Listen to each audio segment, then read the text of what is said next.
नमस्ते बच्चों। कक्षा 10 विषय गणित और प्रश्नावली चल रही है सर्कल 12.3। इसके 6 तक क्वेश्चन अपने हल कर चुके हैं। आगे के जो क्वेश्चन है वो अपने इस वीडियो में हल करेंगे। तो देखो 7वां क्वेश्चन क्या दे रखा है कि किसी वृत्त की एक जीवा उसकी त्रिज्या के बराबर है। इस जीवा के द्वारा दीर्घ वृत्तखंड में किसी बिंदु पर अवंतित कोण को ज्ञात करना है। तो देखो ये अपने सबसे पहले सर्कल बनाते हैं। सर्कल बना लिया। सर्कल के बाद ये इसकी कोई जीवा खींच ली, यहाँ पे ए बी, कहीं भी कोई जीवा खींच ली ए बी, यहाँ पर कोई बिंदु सी, इस पर अंतित कोण ये हो गया। केंद्र पर फिर अंतित कोण ज्ञात करते हैं इस प्रकार ए ओ बी। ठीक है।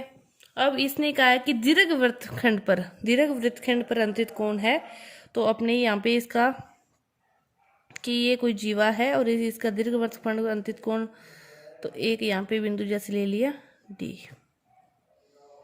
ठीक है। अब देखो सबसे पहले अपनी बात करते हैं कि ये जो जीवा है ए बी, ये क्या है, त्रिज्या के बराबर है। ओ ए भी त्रिज्या है, ओ बी भी त्रिज्या है। तो त्रिभुज ए ओ बी की बात करें, ए ओ है त्रिज्या, ओ बी भी है त्रिज्या, ये दोनों तो बराबर है क्योंकि ये दोनों क्या हैं, त्रिज्याएं हैं। लेकिन जो जीवा है ए बी वो भी इसके बराबर है, उसने दिया हुआ है, क्या लिखेंगे, गिवन उसने दिया है कि जो ए बी है वो त्रिज्याओं के बराबर है। तो फिर त्रिभुज ए ओ बी एक क्या बन गया, समबाहु त्रिभुज। ये क्या बन गया, समबाहु त्रिभुज, क्योंकि इसकी तीनों भुजाएं समान है। तीनों भुजाएं समान है तो ये समबाहु त्रिभुज। समबाहु त्रिभुज का प्रत्येक कोण कितने डिग्री का होता है, 60 डिग्री का। सारे 60 के होंगे। तो ए ओ बी, तो कोण ए ओ बी भी कितने डिग्री का होगा, 60 डिग्री का होगा। ए ओ बी कोण कितने डिग्री का होगा, 60 डिग्री का, क्योंकि समबाहु त्रिभुज का प्रत्येक कोण कितने डिग्री का होता है, 60 डिग्री का।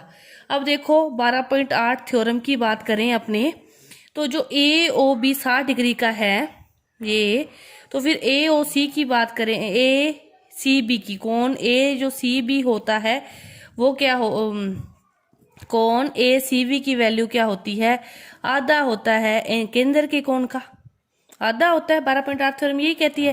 तो ए सी बी की वैल्यू क्या आ जाएगी, 1/2 गुना 60 यानी कि 30 डिग्री, कि एक वृत्तखंड पर केंद्रित कोण का मान तो कितना आ जाएगा, 30 डिग्री। अब अपने बात करें नीचे वाले की, तो ये 60 है, तो इसके लिए अपने को ये वाला कोण चाहिए कि केंद्र पर जो अंतित कोण है उसके सामने वाला कोण याद है, तो ये होगा, तो इसका आधा ये हो जाएगा। अब ये 60 है, टोटल कितने होते हैं, ये वाला एक बिंदु पर बने कोण 360 होता है।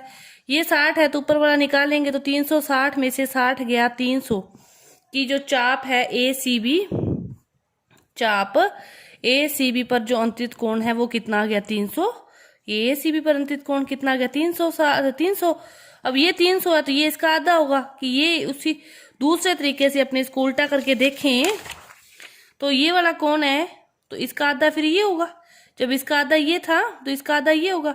अब ये 300 है तो फिर ए डी बी का मान कितना आ जाएगा, उसी प्रमेय से 12.8 थ्योरम से ही जो कोण ए डी बी होगा वो क्या होगा, 1/2 गुना 300, उसकी वैल्यू कितनी आ जाएगी, 150। एक तो आ गया 30 डिग्री और दूसरा आ गया 150 डिग्री। इसके बाद देखो 8वां क्वेश्चन। 8वां क्वेश्चन क्या दे रखा है अपने को, इस प्रकार आकृति दे रखी है और आपसे पूछा है सी बी ई की वैल्यू। क्या पूछी है, सी बी ई की वैल्यू। देखो अपने को क्या दे रखा है, कोण दे रखा है ए डी सी का मान 130 डिग्री। ठीक है।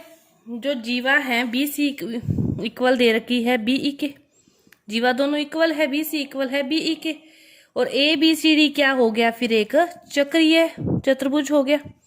चक्रीय चतुर्भुज है तो इसके सम्मुख कोणों का योग कितना होगा, ए बी सी डी, इसको मिला दें यहाँ से, तो ए बी सी डी चक्रीय चतुर्भुज है तो सम्मुख कोणों का योग कितना होगा, 180।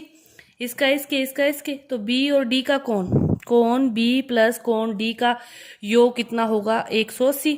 कोण वी की वैल्यू तो निकालनी है और डी की वैल्यू कितनी है, 130।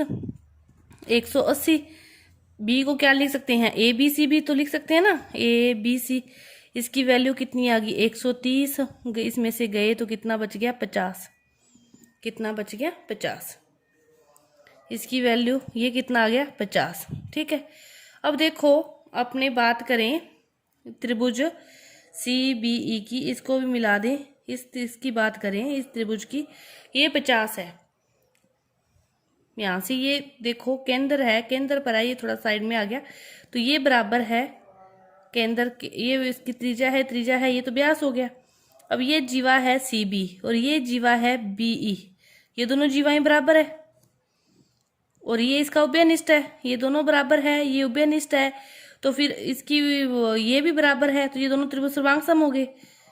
भी ये उभयनिष्ठ होगी, ये जीवा होगी बराबर दी हुई है, ये दोनों त्रिज्या होगी, तो ये दोनों बराबर हो गए, सर्वांग सम हो गए। तो इसका फिर ये वाले दोनों कोण भी बराबर होंगे, फिर संगत कोण भी बराबर होंगे। अब ये वाला 50 है तो ये वाला भी कितना होगा 50। पूरा लिख सकते हो तो लिख दोगे कि OB बराबर OB उभयनिष्ठ भुजा है, CB बराबर BE दिया हुआ है, OC बराबर OE क्योंकि ये त्रिज्या है, तो फिर त्रिभुज OBC सर्वांगसम है त्रिभुज OBE के। सर्वांगसम है इसीलिए जो कोण होगा OBC बराबर होगा कोण OBE, दोनों 50-50 बराबर होंगे। तो फिर पूरा जो कोण निकालना है, कोण अपने को क्या निकालना है CBE,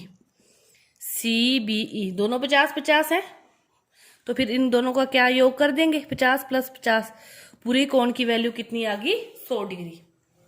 कितनी आ गई 100 डिग्री। ये हो गया आपका 8वां क्वेश्चन। अब देखो 9वां क्वेश्चन। 9वां क्वेश्चन क्या दे रखा है आपको, आकृति दे रखी है इस प्रकार, और आपसे इसी प्रकार एक त्रिभुज पूछा है OAB,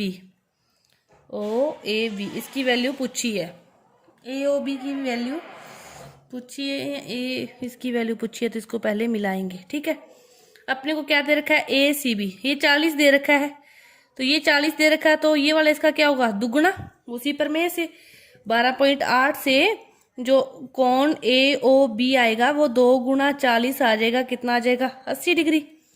अब ये दोनों क्या हैं त्रिज्याएं हैं, समद्विबाहु त्रिभुज, दोनों बराबर हर में कर चुके हैं, ये भी x होगा, ये भी x होगा। और त्रिभुज AOB की बात करें तो x + 80 = 180। सेम बात है, हर में चल रही है, कोई नई न्यू बात नहीं है। 1x और 1x 2x, 180 में से 80 गए, कितना बच गया 100। x की वैल्यू निकालनी है, 100 में क्या किया 2 का भाग दे दिया, कितनी आ गई 50। ये भी 50 होगा, ये भी 50 होगा। आपसे क्या पूछा है OAB, तो कोण OAB = 50 डिग्री। कुछ भी नहीं था इसमें, तो बहुत ही इजी था। इसके बाद देखो लास्ट क्वेश्चन 10वां क्वेश्चन। इस प्रकार आपको ये दे रखा है, AOB वृत्त का व्यास है, ये इसका व्यास है मतलब केंद्र से जाता है, CDE अर्धवृत्त पर स्थित हैं, कोई 3 बिंदु हैं, आपसे इन दोनों की वैल्यू पूछी है। तो देखो ये ACDE, यहां से इसको मिला दिया तो ये एक क्या बन गया चक्रीय चतुर्भुज बन गया। ACDE एक क्या है चक्रीय चतुर्भुज है। चक्रीय चतुर्भुज है तो सम्मुख कोणों का योग कितना होता है 180, कि ACD और AED ये आमने सामने के कोण हो गए, कि कोण ACD प्लस कोण AED इनका योग कितना आएगा 180।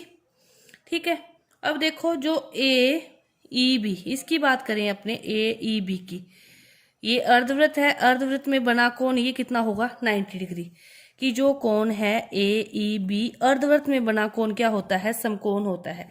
समीकरण नंबर 1, समीकरण नंबर 2, इक्वेशन 1 व 2 का क्या कर दिया ऐड कर दिया, तो ACD प्लस कोण AED प्लस कोण AEB = 180 + 90। अब देखो ACD प्लस AED और AED और AEB ये पूरा कोण क्या बन गया, ये पूरा E बन गया, आधा ये आधा ये, इसको क्या लिख सकते हैं BED, कोण BED = इन दोनों का योग कितना हो गया 270। ACD BED ये प्रूव करना था, तो ये क्या हो गया अपना प्रूव्ड हो गया। बस अर्धवृत्त में बना कौन समकोण है, एक तो ये थ्योरम लगी है पूरे में आपके, दूसरी थ्योरम लगी है कि वृत्त के केंद्र पर जो अंतरित कोण है दूसरे शेष भाग पर एक ही मतलब चाप के द्वारा वो क्या होगा, उससे दुगना होगा, केंद्र वाला कोण उससे दुगना होगा। तो ये आपकी प्रश्नावली 12.3 पूरी हुई। धन्यवाद।